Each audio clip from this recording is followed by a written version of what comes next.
Namaste.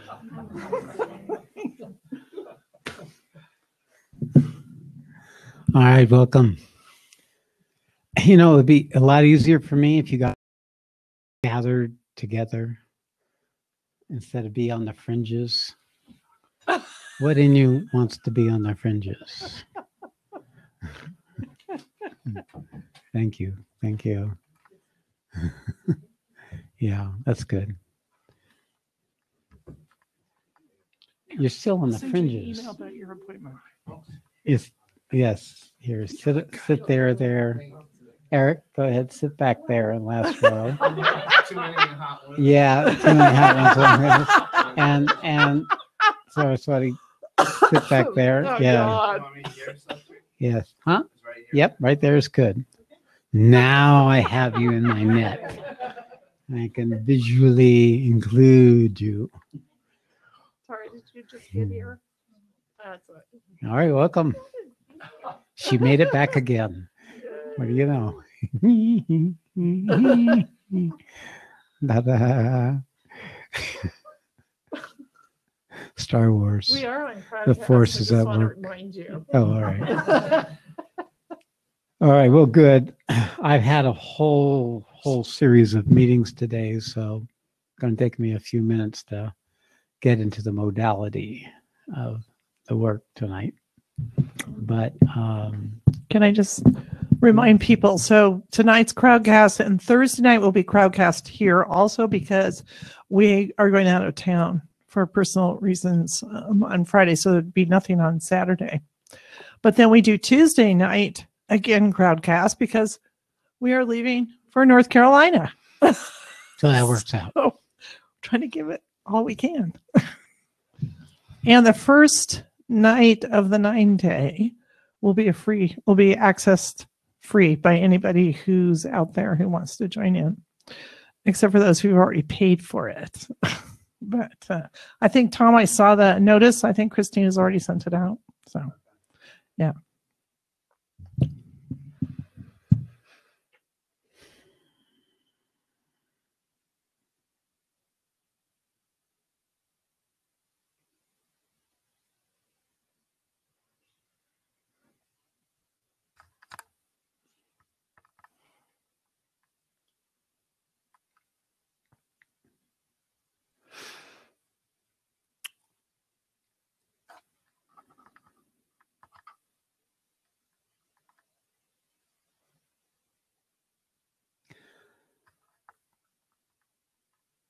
So as most of you know, we're working with a skilled practitioner in psychotherapy, somatic therapy, to help integrate into our, the spiritual transformation process, something of the gift that Western wisdom has, which is in this entire area of understanding the human psychological structures in ways that are unique to the West, and in terms of defining an understanding of the nature of the human ego, the human design, as individual human beings, and what is in the way for even human beings to become more intricately into existence. And for many of the psychologists, it's also the ability to develop an inherent potential within the human being to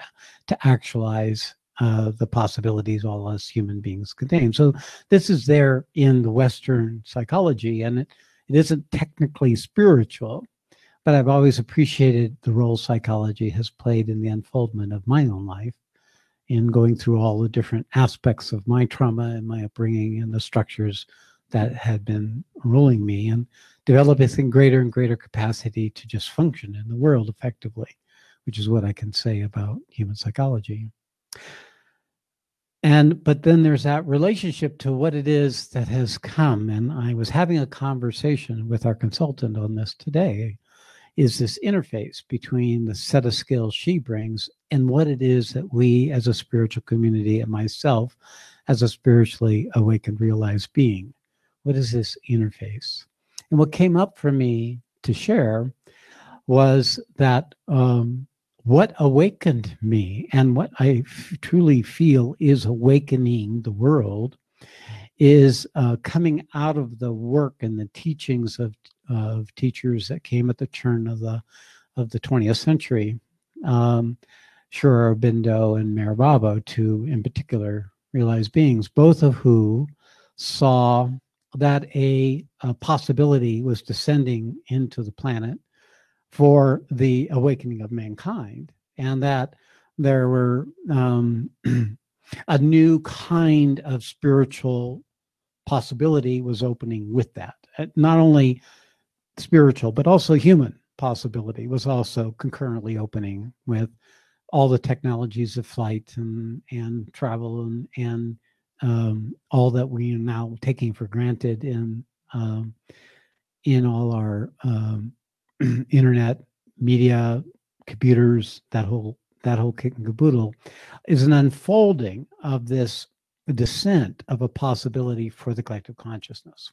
Sure, Aurobindo spoke of this perhaps more articulately with the calling down the supramental force. And what I recognize is that from the very beginning, and most of you have heard this story, is that I didn't do my awakening, that it just came out of nowhere. And I met many people who have had spontaneous awakenings without even any seeking. That has created a lot of chaos because there isn't a tradition or a structure to hold the awakening. There wasn't a process of seeking. It was just happened. And that the seeking occurred after the awakening happened is all a reflection of the work that these beings did consciously to bring this descending opportunity into embodiment. Specifically, Sri Aurobindo and the mother was embodying it into the cells of the body, to bring it not just into the awareness and the transcendent consciousness, but to awaken the physicality and the nervous system of the body so that it could be a collaborator or more complete and full instrument for that force into the world. And that I recognized very early on after my awakening, within weeks, or well, I would say within months of my awakening, that I was a channel, that something was coming through me. It was coming into me, and it was kept expanding and expanding my system as it came into me, setting into an automatic process of transformation. And my main relationship with that was to learning how to become skillful and allowing that process, and not to try to change it or fix it or make it go away, not to have fear or doubt or get in the way of being in the right relationship with it. And of course, having been exposed to Meher Baba and having been exposed after I went to India to Sri Aurobindo, and because my teacher spoke exactly the languaging of transformation that occurs through the descent of what he called the cosmic force, which is the same as the supramental force, which is the same as the Satri force. Because when I came into the ashram, it was tangible, a tangible descent of force coming into my body that was putting me into planes of consciousness that I couldn't have never attained through my own effort, where there were energetic activities occurring in the subtle plane, beings and forces that I could actually feel happen in my body, or actually observe it happening in my body as the very vibrational field of my energy body was being reworked, redone, rebuilt. Teacher basically said, I'm going to come and you're going to be rebuilt, bolt, nut, washer, every bit of you is going to be redone in the process of your stay here in India. And he was absolutely right. And he actually trained me to be able to channel consciously that energy, although it was already flowing in my system after a certain point. And the nature of that, after I said, in a few months, I felt I was the fly on the wall of a force that was coming into my body like plumbing, that was moving through me into whoever was in the room, whoever I was with, or just the open air. And it was this truly witnessing and participating with that extraordinary event. Now what has happened over the years is that I've recognized that I'm acting as a channel for other people to have access to this force in a way that would not have naturally been available without an intermediary, without a channel being able to be accessible to you, either by knowing of them or by meeting of them or listening or watching their communications, so that that capacity in you could open and awaken and respond. So my work is pretty much happening spontaneously and naturally through this current structure of how we're doing programs and how we travel and how we speak, as I'm speaking now. And that what in you can resonate with this is that divine potential that's lying latent, or various degrees of latency in your system, that's being nurtured by this transmission, which is now available to the whole planet, not just for awakening, but for evolving into a different kind of being, human being. That is what Sherabinda called the Superman or Superwoman, but it's just a complete different relationship with existence than what was possible previous in the psychological orientation of our human embodiment. So what happens when I look to the person I'm talking to as a consultant in the psychological about this unique force that when it comes in,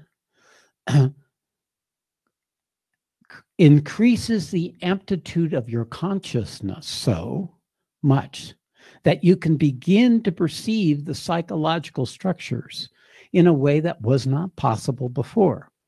So even though the force is causing transformation through the subliminal structures of our energetic body, there is still the psychological body of our personhood, of our individuality, our trauma, our events, and our structures of resistance or fear or desire or whatever, or addiction, that are obscuring the ability of this force to come in and do its work. So by becoming conscious of the psychological component, then when we receive this energy, we can begin to meet these parts within ourselves, and we collaborate in the preparation of our body as a vessel, as an instrument or channel for that force itself. And it's been my observation, especially in the last 2 or 3 years, that for some people, they too start transmitting that force. They too become a channel for that force. And that's exactly what's happening.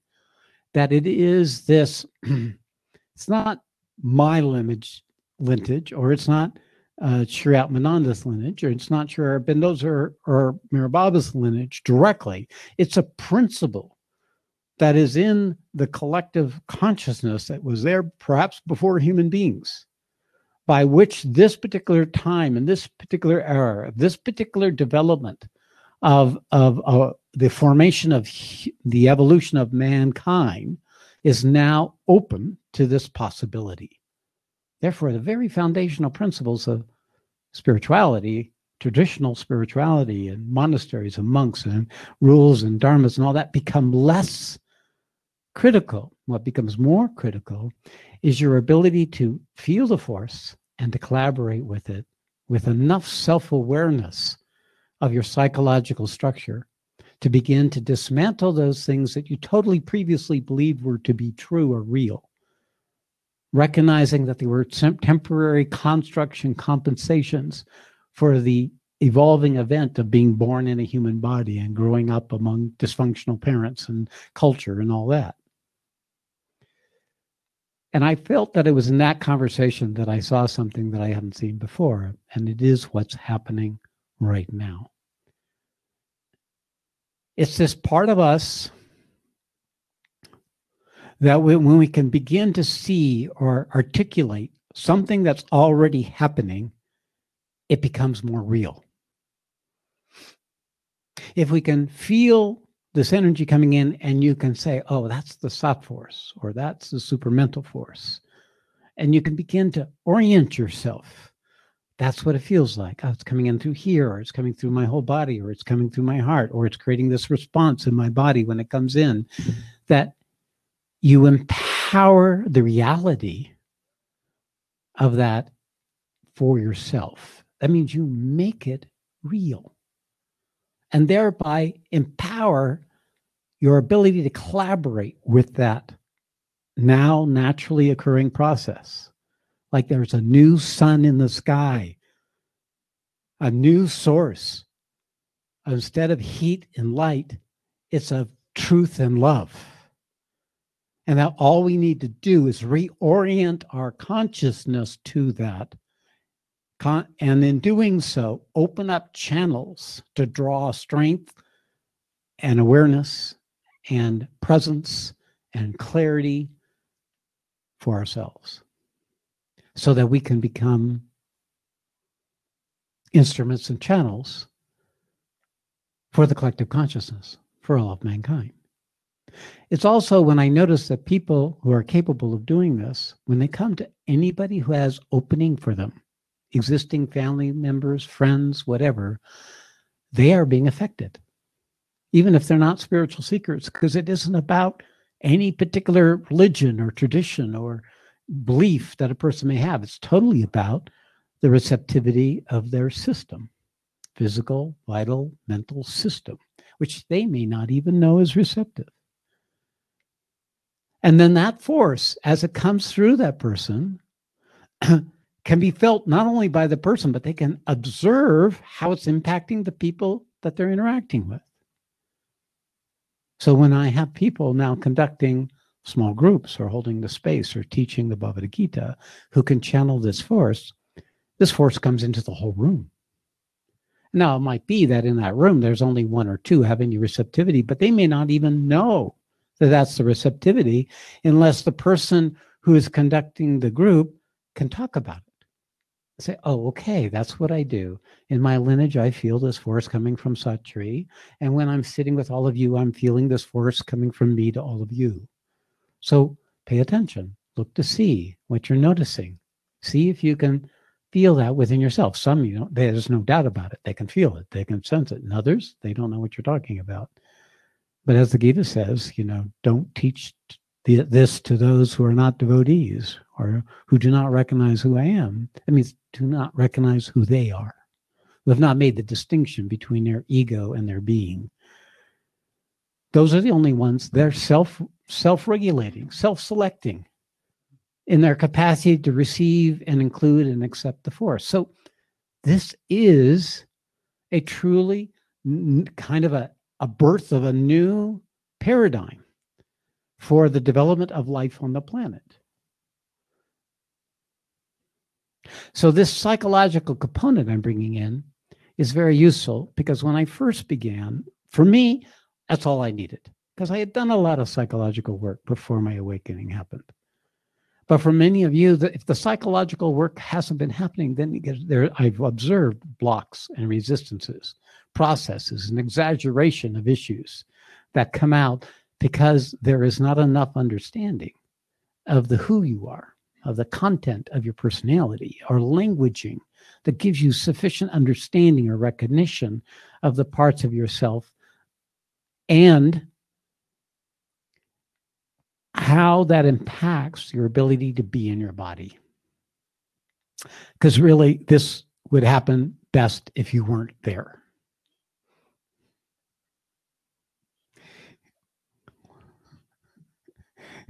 Now, I don't know if you understand that statement, but I just thought I'd be clear.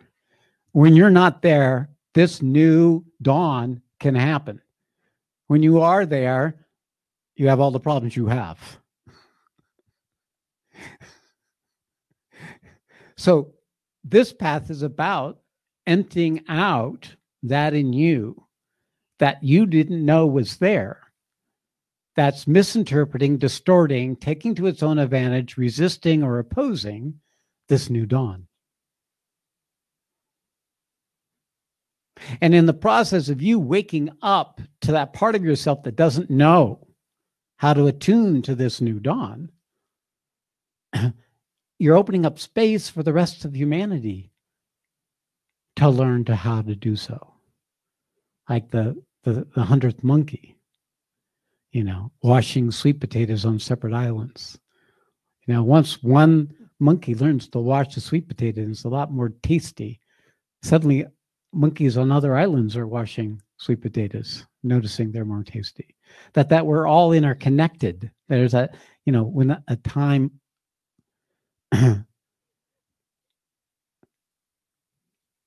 there's a word where it's an idea whose time has come.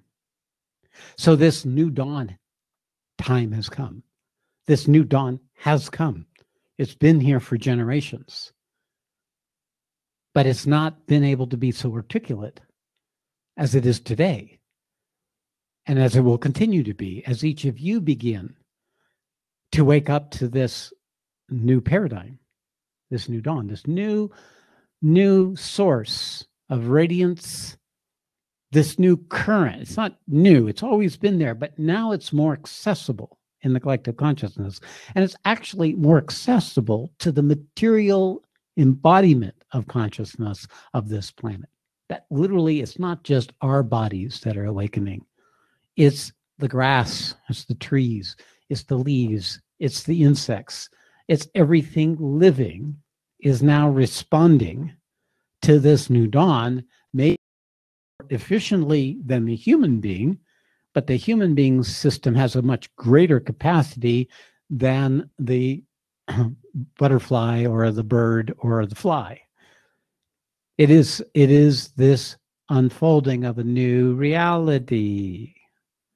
When we start awakening to it collectively, we'll begin to see what this means in terms of science, in terms of human problems, in terms of collaborating with each other, in terms of politics and finances and all this. That the more the collective consciousness can come out of the old paradigm, the more this new paradigm will become real, articulate, lived. So in talking to this person, I know that she and I and Satsang are together articulating and developing a languaging that will get published and go out there in a way where there will be the greater clarification and accessibility to this. And where is it starting from? It's starting from right here. You in this room. You on listening to this. You who hear this, whatever time you hear this. That you become the means for this possibility to become more real, to actualize. First, within yourself. And then to those who you're directly linked to, consciously or unconsciously, ancestral karma, family members, loved ones, people who you're connected to. It will flow to them according to your link and your affinity or lack of affinity, or actually doesn't make any difference. If you hate somebody or love them, it's just as effective. And it will flow to them, but they will probably understand that they are changing the foundation reality without knowing it. It's like the bathtub's filling up with water, but you don't notice it because you're floating on whatever the level of the water is. So you're being taken up with a shift in consciousness without knowing it's any different because you're used to, I'm here on the water, same water, except, sunlight, sunsets are just so much more beautiful, and the food's so tasty, and everybody's looking so good. And I really like people. I don't know what's going on. What's different here? This must be the perfect place. It's shifting without people knowing it to those that are linked to us. And we start, all boats lift, rise together. And we have something to do with filling up the bathtub. We have something to do with this bringing up of this new possibility for being. And that's why we're here. And actually, even though maybe many of you aren't thinking of it that way, at some point when this becomes full and complete for you, you'll be clear as I am clear. I'll say this and it'll fall on deaf ears, or you'll forget it or whatever, until you'll remember it. And then you'll say, oh shit, that's what's happening. Something is transforming me. Something is making me into something other than me. and that I am in the process of collaborating with that unfolding, even though I don't know where it goes, or that's going someplace where I wouldn't normally go, or I have no way of anticipating or projecting what any one situation's rising signifies. So it is this being lifted up without knowing you're being lifted up, and you can be, from your psychology, misinterpreting it in all different types of ways until you can straighten out your understanding. See, we come to realization through the same way we learn anything in life. You can get the facts, but if you don't understand what those facts are and how they're related to other parts of life, they're just facts, like all our education.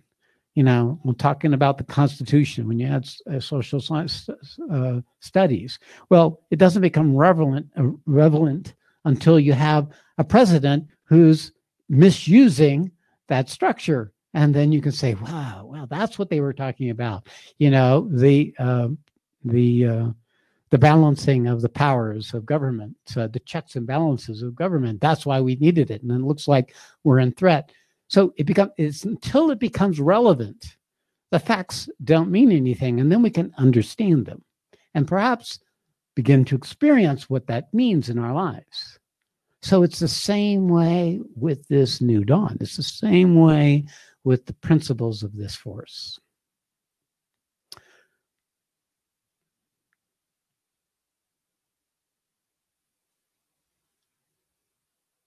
Now, someday, maybe 100 years from now, this will be something pointed out in kindergarten.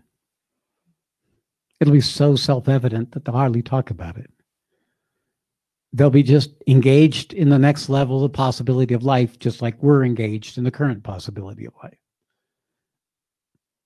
But for right now, we are forming the languaging. We are forming the basis of a new world relationship with existence and with the divine principle that governs that existence and who we are in relationship with that, or I should say what we are in relationship with that.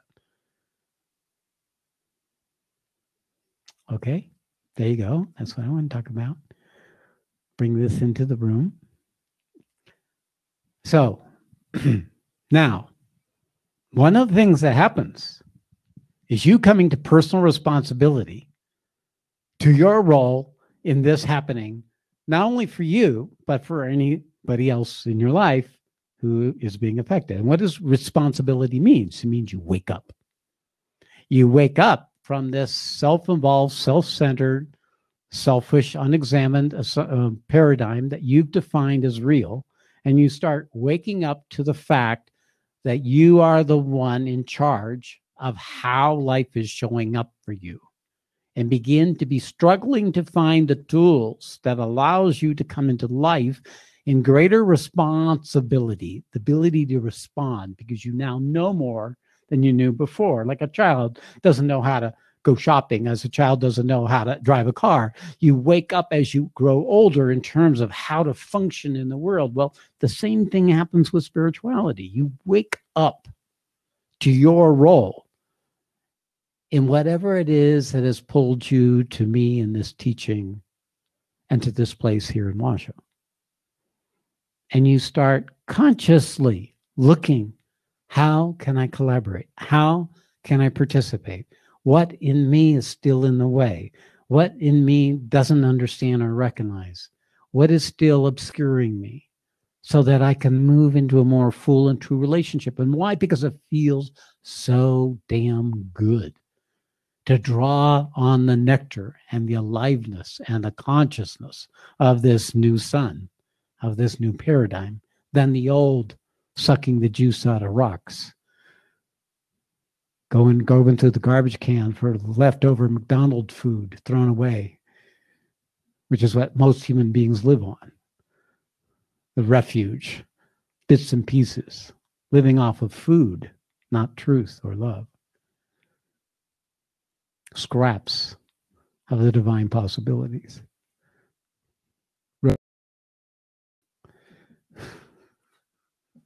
Okay, I got to stop.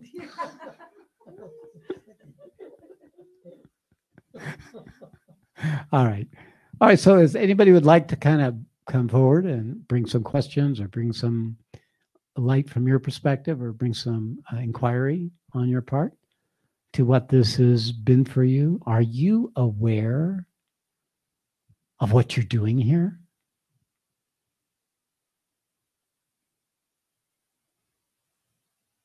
How much do you actually know? Come and share that. How real is this for you? If you can't know it in yourself, what are you observing in other people?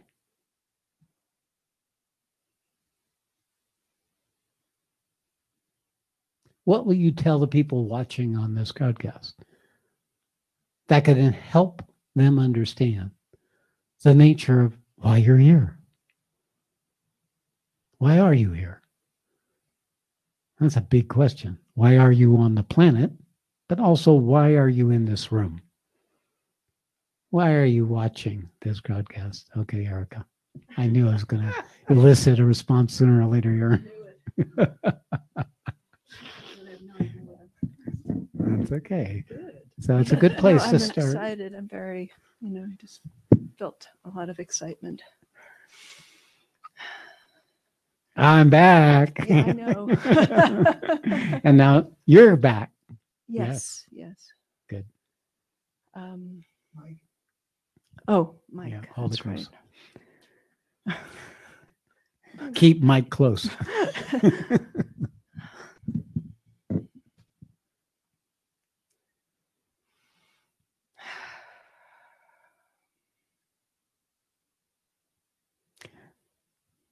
So why are you here?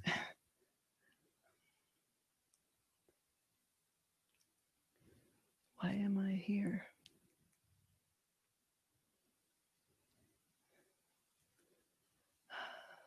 I don't know what to say. Something knows something. Yeah, I can something tell. knows something, but it's not No coming words up with yet. the language. Yeah.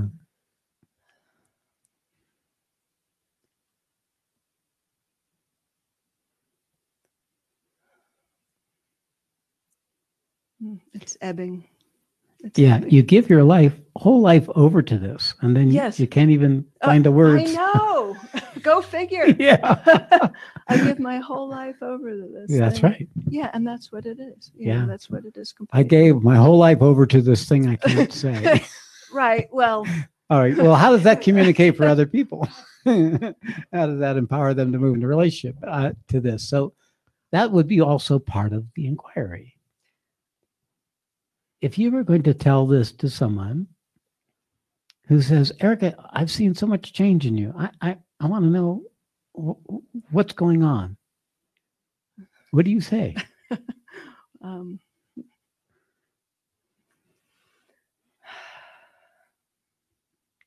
Maybe it's something that hasn't culminated yet. It's something that hasn't clarified yet. But I know without a shadow of a doubt that my being here is absolutely perfect. True. And true, I should say true. Yes. Yeah. What is that nature of true, right? You just know, right? But you don't know how you know. You just pulled to it. You don't know why. Well, no, you know what it is? It's what's happening for me now. And this is probably the more juicier part, is that I'm in existence, and I'm embracing it more and more, and accepting what is. I mean, what else can I do? And that I know that's the only place that I can go, and this is where I'm getting my information from. So I'm up here more without an answer, but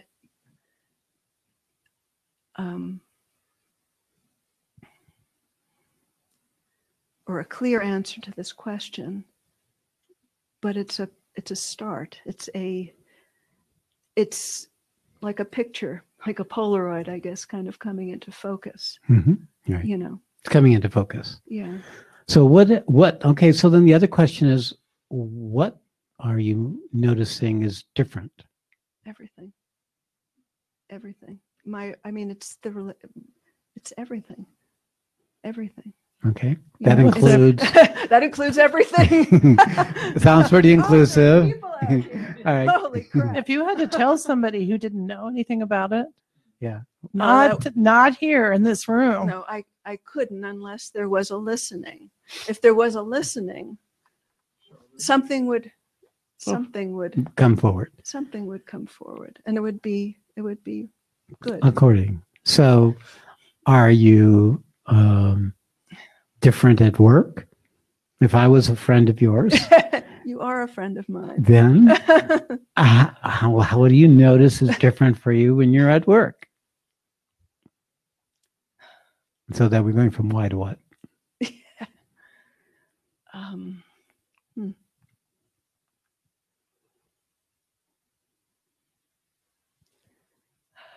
No, that I don't know if I can answer that, because it's been. I mean, work has been the medium through which This is happening. this is happening. Exactly. When you say that, what do you mean exactly? Okay, I love how you're digging.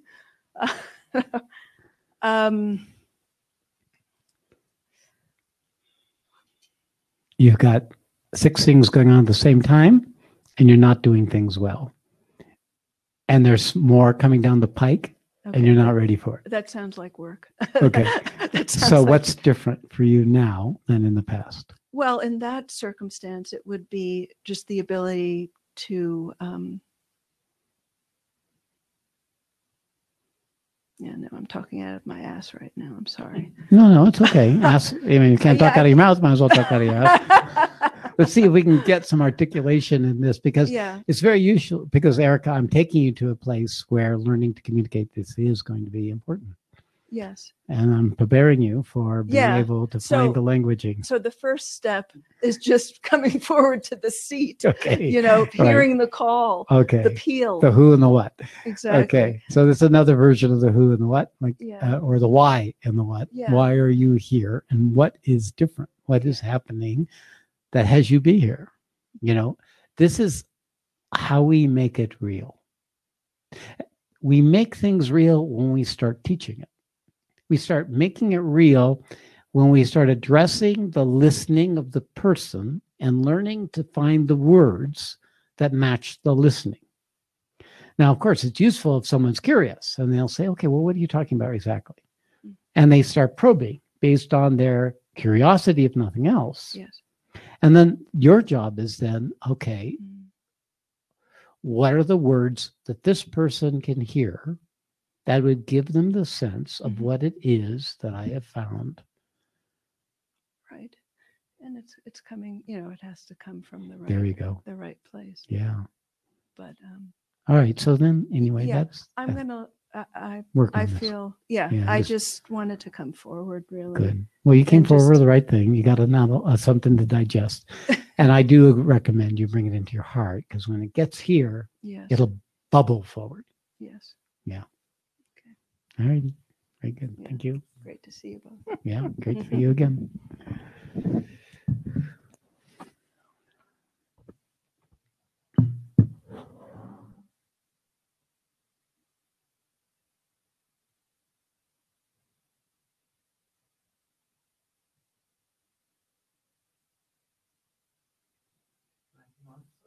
Yes. Come, Eric.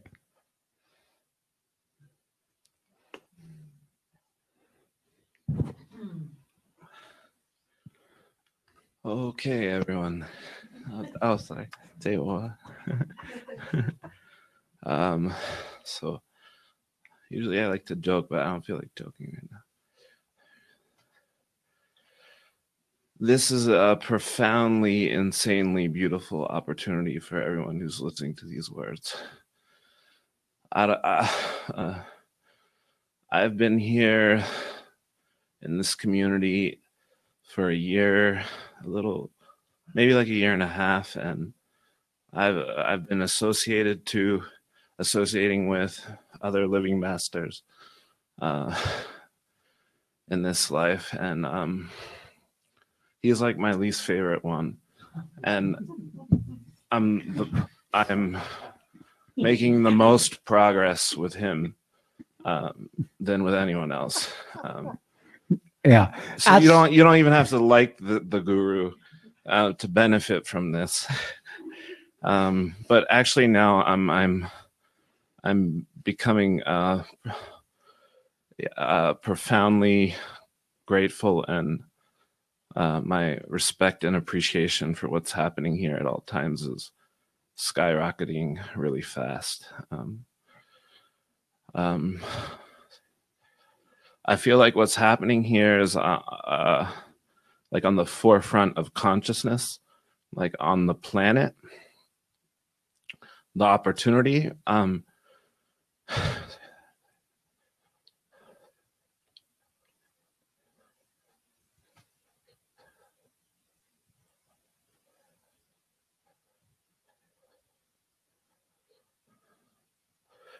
the for everyone who's listening online, because I came linked with other masters, I was still interacting with them for a while, and Satri kept encouraging, like, quit that.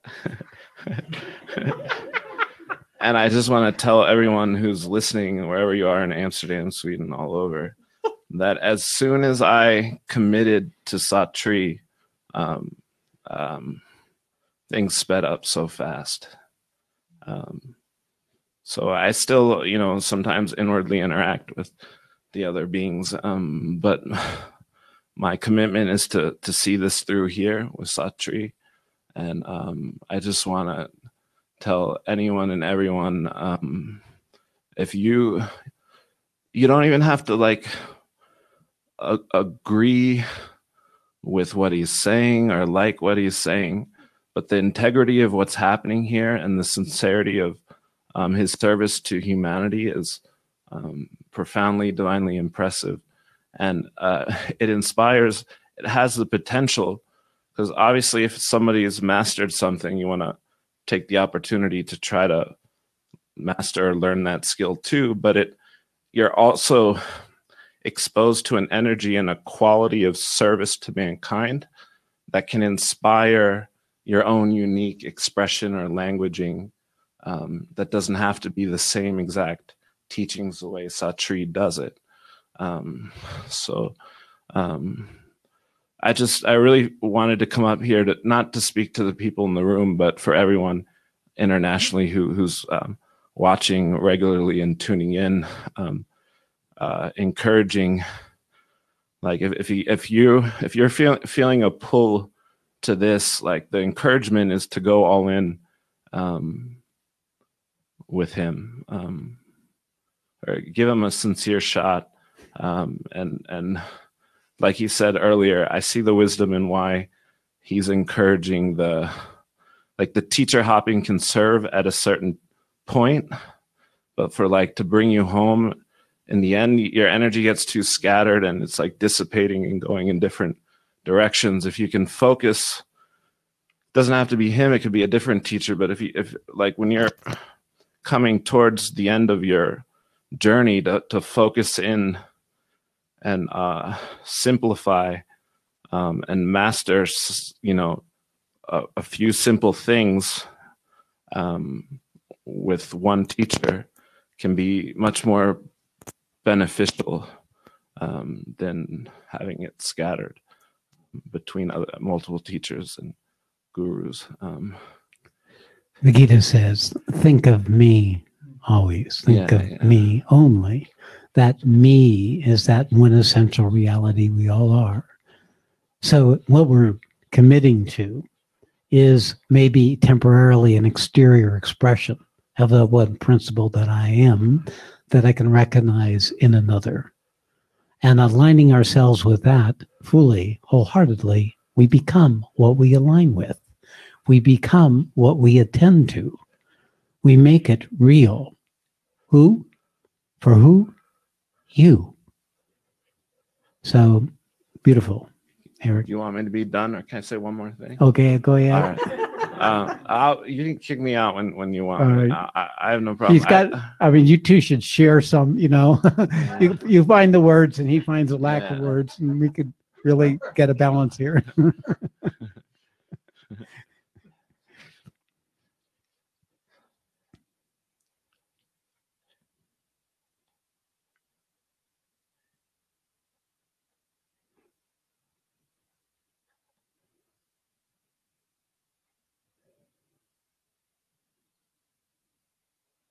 I forget what I was going to say. All right, there you go.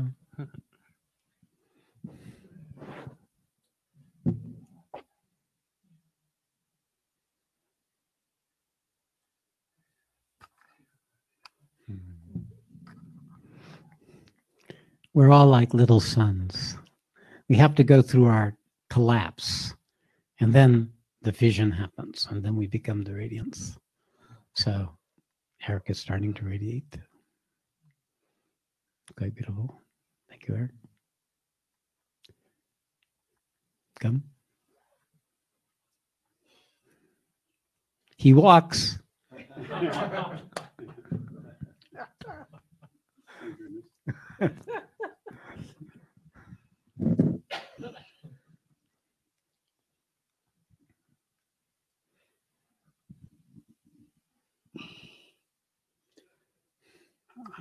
Unlike Eric, I don't know who I'm speaking to. Okay. You suspect. I suspect I'm speaking to people in the room and outside the room. As if what you're saying right now is speaking to the world. Why are you here? And what is different in your life? I was about to say that. I'm here because I've heard the call, and I don't know how else to say it. I've heard a calling. What has been happening, and this may be frightening. Well, wait a second. I want to stay with you. Heard the call. Why you're here is heard the call. So tell me, what is this call for you? What is your experience, or what is your, if you were going to find other words, what happens for you? What is this call is requiring of you? Find a way to articulate and expand on that. It's funny because the call isn't requiring very much of me. The call seems to be doing the work. Yeah, I mean, I've responded the who has responded in a certain way. I'm here physically. I've collaborated, but what I really wanted to say is that It's good. there's like a being that's growing inside of me, and I He's believe pregnant. Pregnant. You're pregnant. Yeah, there's gestation happening. Got it. And I believe you've predicted this. You've said it to me a couple of times. There's an expansion. It's like a wholeness inside, spaciousness inside, but it's palpable. What came to me a while ago is a new word. If someone would ask me, what do you feel? What is your experience? And if I started to talk about presence, yeah, but that's not fully it. It's kind of glib, and if someone asks, it's energy. So I came up with a new word came to me. What I experience is, I call it prenergy. That's a Yeah, great. new word. it's a wholeness. Yeah. It includes both. All of it. Prenergy. I call it potentiality, but it's the same term. Hmm. Exactly the same thing, but that's your experience. You just spoke from your experience. Yeah. Congratulations, Paul. That is your word. Hmm. It came from a complete different place than all the other words I've heard from you. Even tonight? Tonight is the expression of a new speaking. It's because there's something Yeah. growing exactly. in me. That's right. This is, we take our teachings, we take the wisdoms, we store the repertoire of all the right sayings, and we meet people when we're in certain situations and we just plug in that material when needed. This is coming from a complete different place for Paul. This was Paul's struggle. And now Paul is becoming divine, where Veda was not allowing Paul to come divine. The one who knew all the wisdom, who knew all the teachings, who had all the information, has fallen away, and something fresh, something immediate, where there's no words yet. You have to invent or create words for what is happening, So perfect. In a risk of Going in your own direction. No, in a risk of changing everything. The thing about the Veda, Mm-hmm. I only got that name. What it meant to me was not that I knew everything, and I don't think the person who gave it to me said I knew everything. But the name was Vedananda. What it always meant to me was the bliss of revealed truth. No, okay. That's all it ever meant, Sashmi. Okay, good. All right. However, at the time I have known you, this is the first time that the bliss of the self-evident truth has spoken. Okay, just so you know. And that I cut that wonderful favorite little piece of you out of your life, returned you to ordinary Paul, Mm-hmm. so Paul could get it. Not Veda. Paul could get it. Now maybe that'll be the right name for you in the future, now that it has spoken. Maybe. Yeah. Thank you. You're welcome. That's it.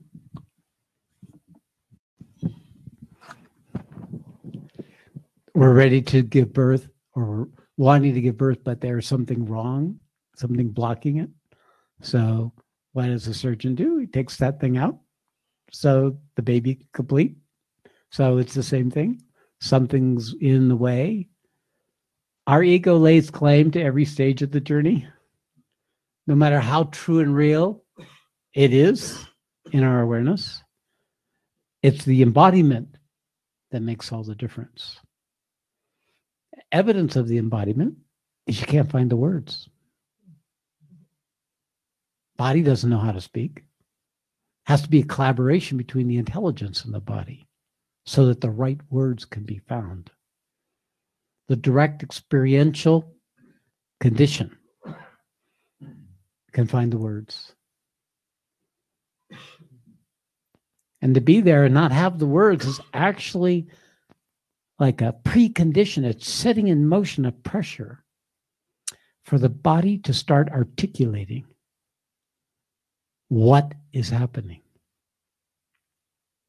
To find the languaging that matches your experiencing. Because as soon as you do, you're a channeling of what has come to you.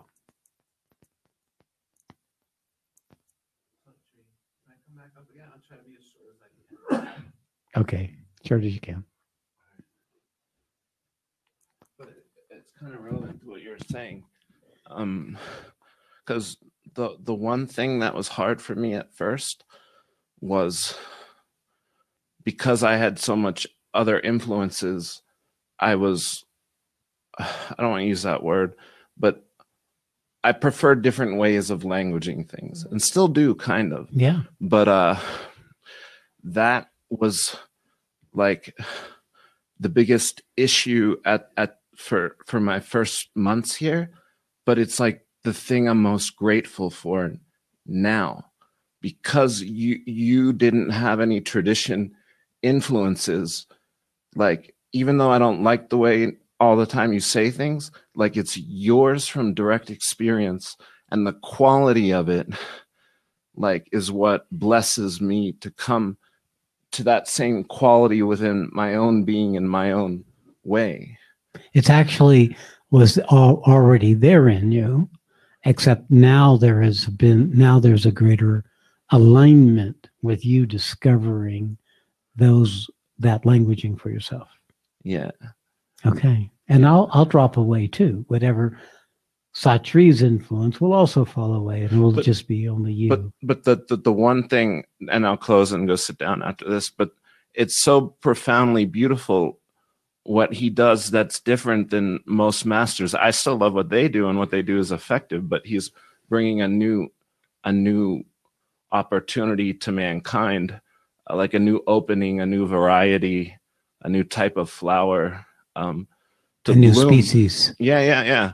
Where it's like because like the Sufi path, which used to turn me on the most, is like you negate you and give everything to the master, and the master's the doing, and you're like the opposite. You're like trying to put the responsibility in your court, and that the master simply becomes the means for you to come to that. So I'm saying I'm really appreciating that now more and more. Mm-hmm. I'm not saying one's necessarily has to be better than the other, but that by being exposed to you, I become a more effective servant, because I can be more versatile when I'm working with someone who's might have an affinity in one different area, different preference in how they language it.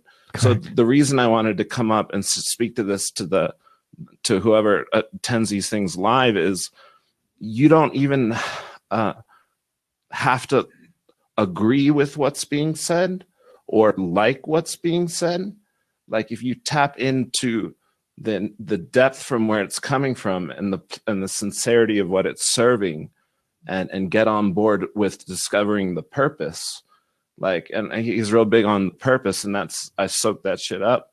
And now it's like realizing that if you can just discover the truth of the purpose of your life, and get clear on that, you can make really profound progress really fast. Because when you become so clear on purpose, you're like, if people are doing mental masturbation, or like, playing with ideas mentally, or coming from a superficial, shallow place, you're like, oh, it's nice to meet you. I have I have somewhere to go. Like, you don't waste your breaths. You don't waste your seconds if you're clear on purpose. And so, like, I can stop now. Yeah. But I mean, he could take the seat and I could go home.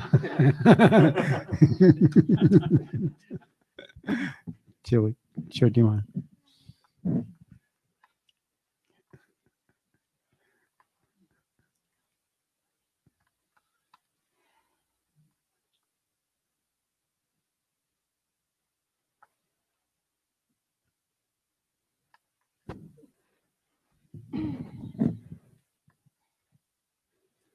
I want to talk about plumbing. Mm-hmm. I had an energy session today with the physical therapist, who's a psychic.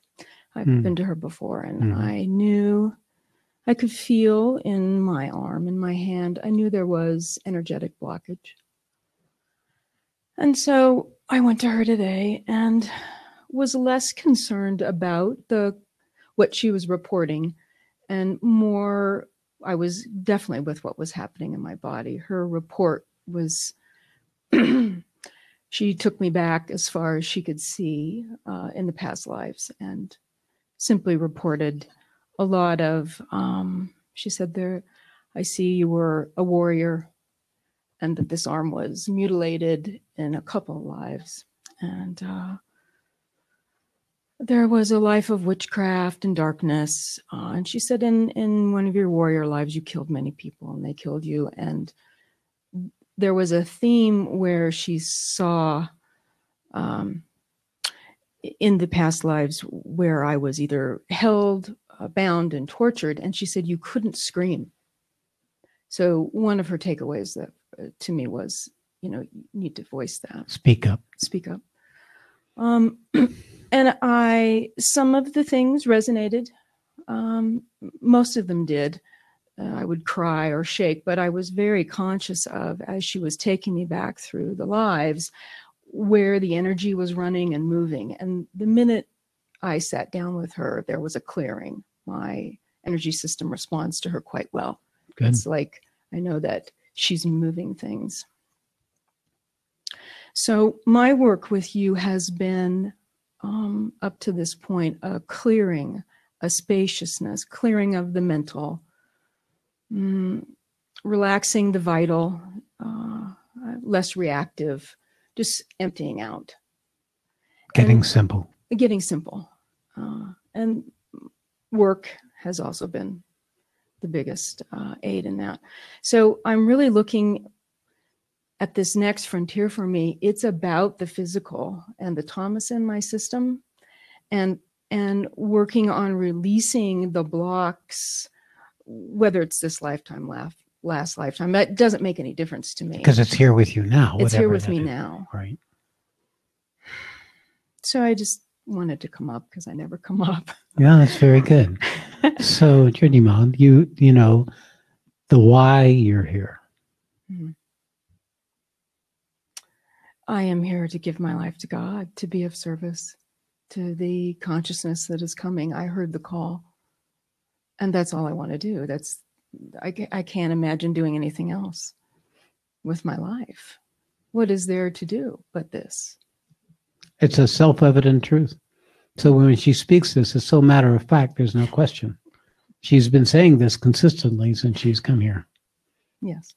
It is like, what is it in that nature that says that? It's a soul who's ready to be resolved. And it's a battle. And her body has been battled with.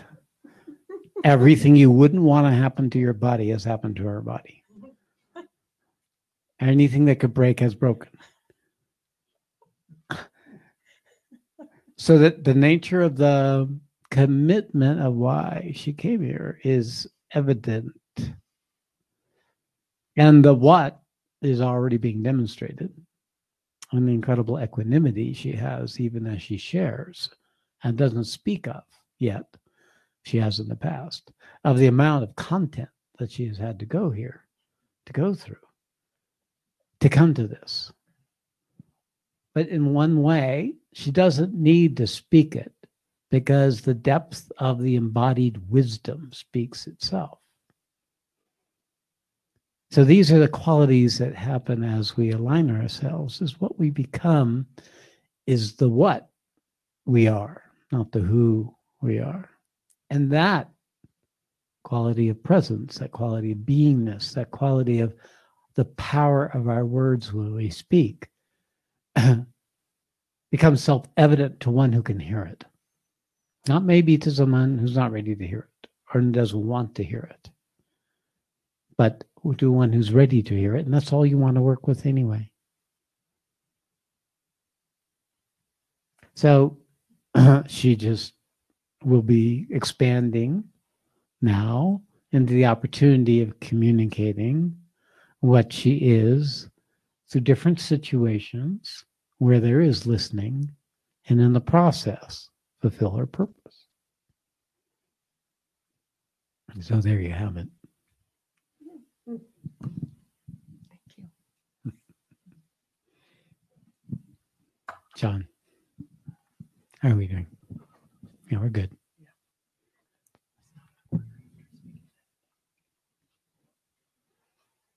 Look at that. He walks. No cream.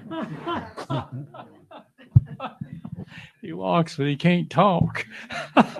No, John, you've not had a problem with that. Walking was the problem. Now you talking, well, we'll see.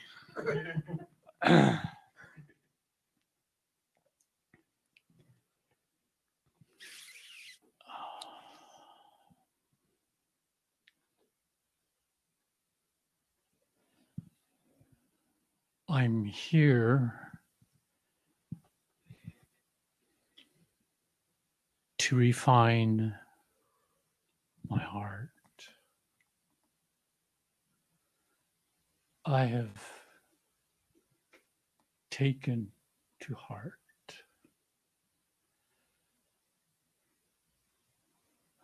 my life's situation, and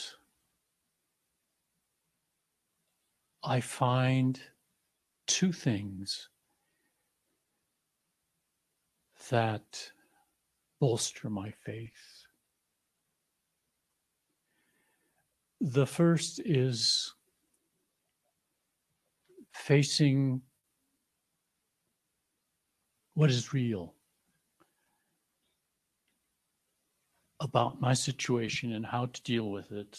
Am I or am I not a diabetic? And if so, to what extent? And will I or will I not live to get a shot at catching that last train?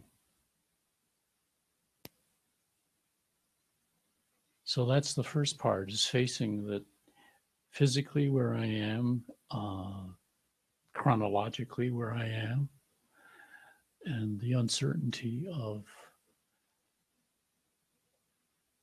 diabetes and And your own death. You know, it's a great reality check. Mm. When you find your body collapsing, Yeah. losing its strength, Yeah. growing weaker and weaker. And when your mind catches on that there's only one place this goes. Yeah.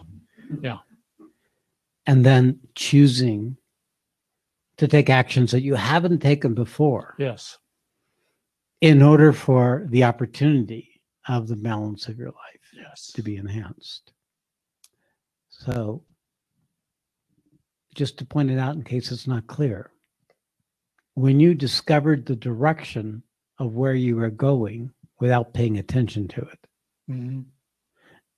you came forward into your life with an authority of a different sort Mm-hmm. than the one that was on vacation before that. Yes. Yes. And that quality of Yes. authority is, now I can see it in John. It's First, sitting right you're here. walking and you're functioning, but you're speaking from a different place at this moment than you've spoken from before. Yes. And the second thing was, I have found such, I call it a fount of joy from self-discovery that I have made in my progress with my therapist. This was, and also with Dr. Booty, because I am challenged to tell the truth because I can't lie, because my body can't lie. My Dr. Booty is the most excellent body whisperer I have ever met. There's, the horse whisperer. Yeah, right. She's She's telling you what your body's been trying to tell you. And then my therapist.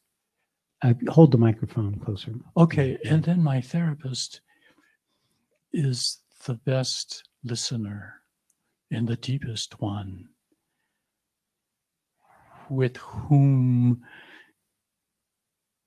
my own voice resonates within. Beautiful.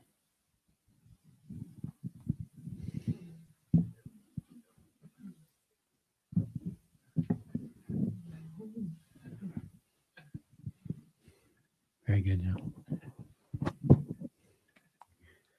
I had a conversation with John about if you don't do something, you will be dead. And he began to get resourceful when that sank in. I think it wasn't too long after that where he noticed he couldn't even walk the simplest places the way he had taken for granted before.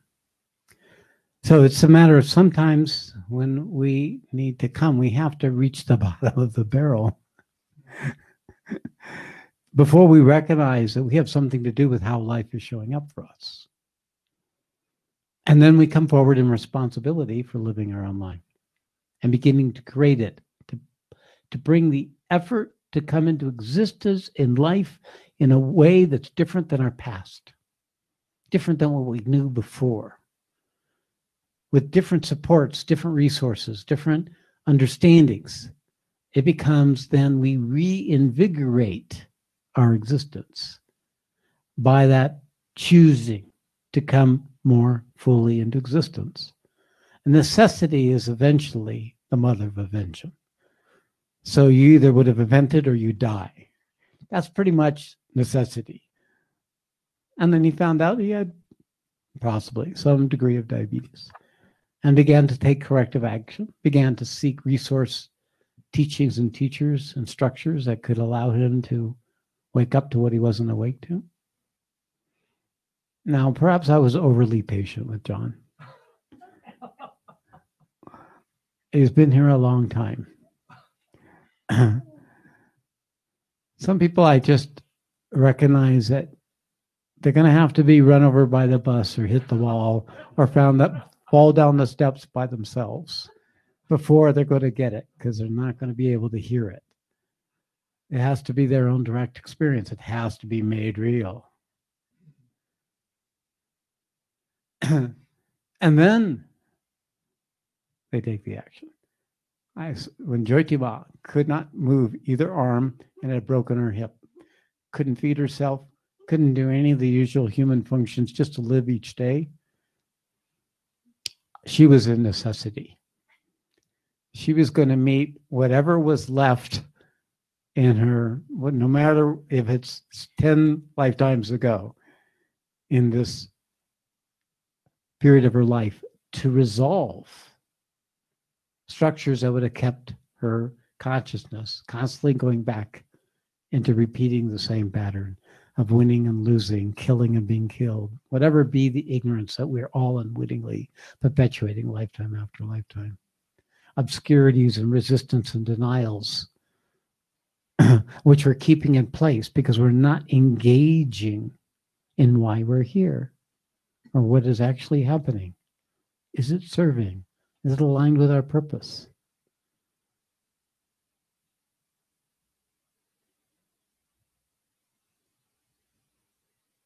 It's your life and only your life. You're the one that has to become responsible. Nobody can make you responsible. You're the one that has to take the effort and the action. You're the one that has to discover what's in the way. This is the bitch of this thing. Nobody else does this. Now you can make me or any other teaching or teacher or technology your resource. But you're the one who has to use it so that you can walk better your path, so that you can develop the endurance and the capacity to meet the obstacles and the resistance, to gather up the warrior or warrioress within you, to keep going, and to be able to access that quality of faith, the quality that there is something more, that quality of knowing there is something more, but not knowing how you know. That inarticulate quality, which has been running Erica's life all her life, that is actually what's living you. But ultimately, it is your voice. You'll be the voice of your own faith. You'll be that evidence that the faith was true in your speaking, in your acting, in your coming into existence consciously. And it's a creation because of the conditioning we were born into. We have to create up out of the limitation of the collective consciousness that each of us took on in order to help co-create a new opportunity for mankind. We first do it within ourselves. We first discover how we can manifest what we have faith in, not knowing what that is exactly, in our lived life, and to be able to speak it or to know it so that it becomes your normal discourse,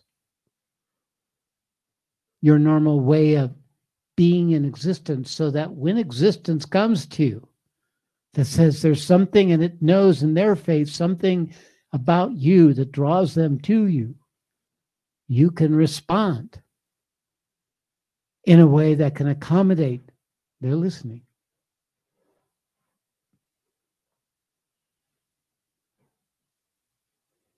See, we have a much greater role to play than our own enlightenment. We have a much greater role to play than feeling good about ourselves in life. That's just the foundation. We want to be able to serve the unfolding of the collective possibility of mankind. And that's why we were all born, in fact. And when we tap into that, then we find the strength, then we find the resolve prior to the necessity showing up in our life. It becomes preventative medicine that keeps us in engagement with that which is still left now rather than when it's too late.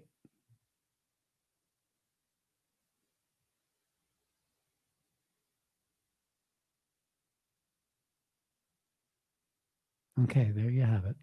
There it is. We're bringing something in existence.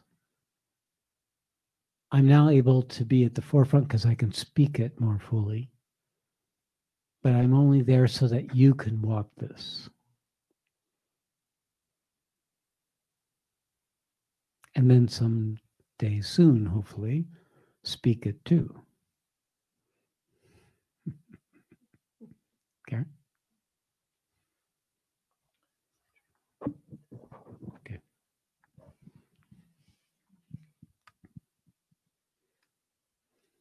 I'll attempt to articulate why I'm here. Okay, good.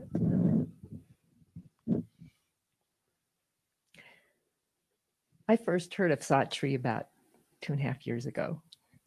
I was listening to a talk that you were giving from India, and you were talking about who versus what.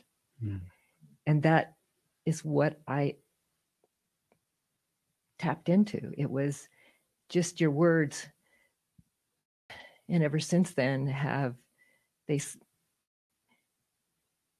they helped me tap into my own just my expansion and my just this joy that starts to exude from my being. And I know that Satsang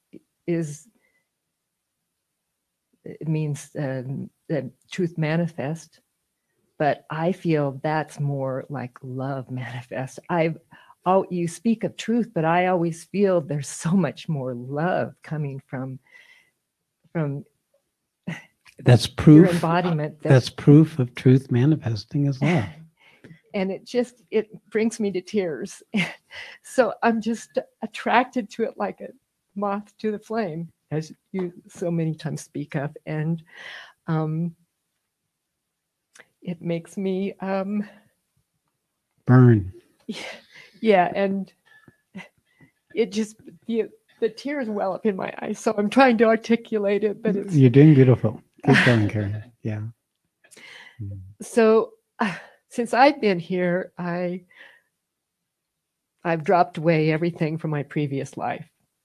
And I'm trying to figure out, working at trying to see how that's going to manifest and what it is I'm going to be doing. But I don't want to be anywhere else. I can't. I even have trouble going to the grocery store and just doing the everyday things because I'm starting to be oriented in different ways that I don't know how to make. How to come into existence in a new way.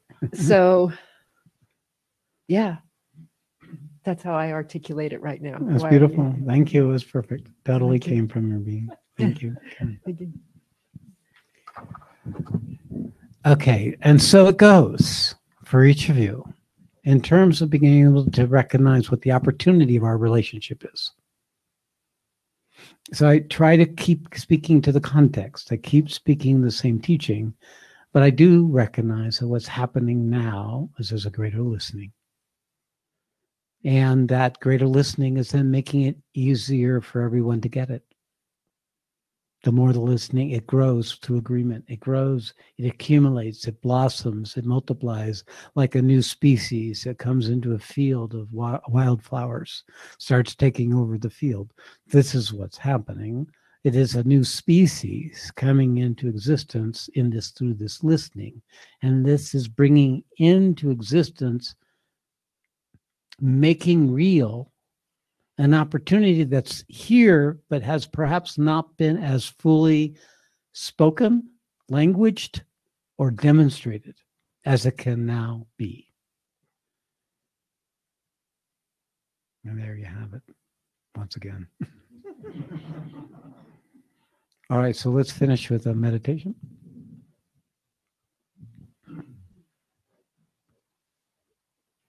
And thank you all who shared.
Hari Om Tat Sat. Hari Om Tat Sat. Hari Om Tat Sat Shri. All glory to Gurudev. Namaste and good night.